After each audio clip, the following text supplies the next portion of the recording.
नमस्कार। मैं आप लोग के लिए फिर एक नई कहानी लेकर के आई हूँ। आप लोग इसे ज़रूर सुनिएगा। एक ऋषि थे।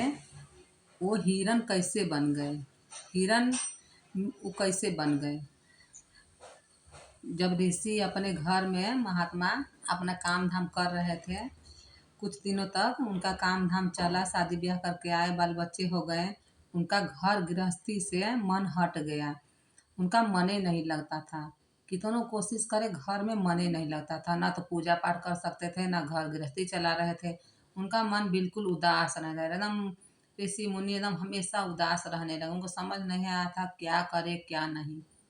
फिर उनको किसी ने बताया कि महात्मा आप जाइए।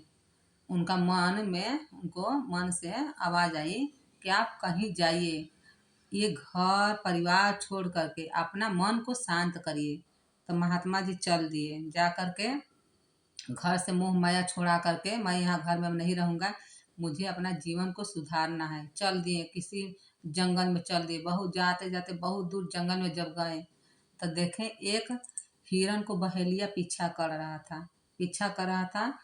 और हिरन हिरनी थी, बच्चा देने वाली थी।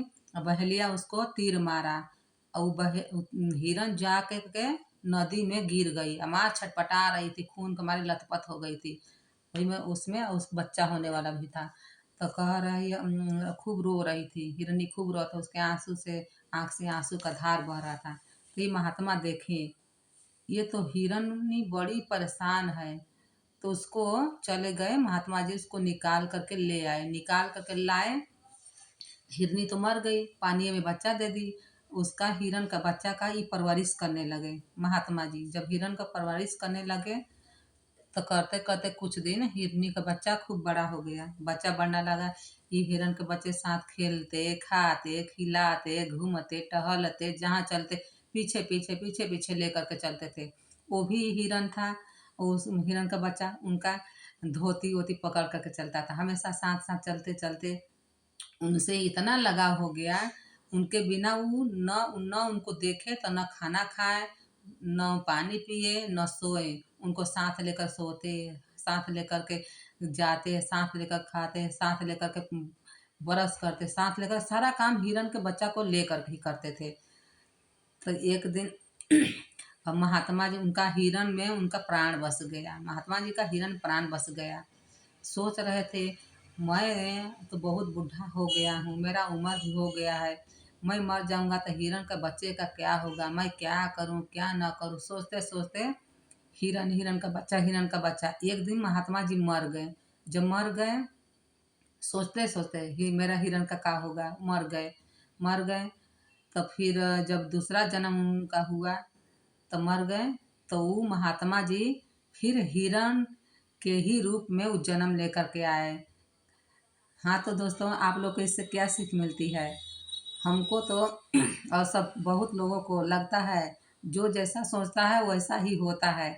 जब महात्मा जी हिरन में अपना प्राण डाले थे, हिरन हिरन कर रहे थे, इसलिए उनका हिरन में ही जन्म हुआ। जो जैसा सोचता है वही चीज़ में उसका जन्म हो जाता है।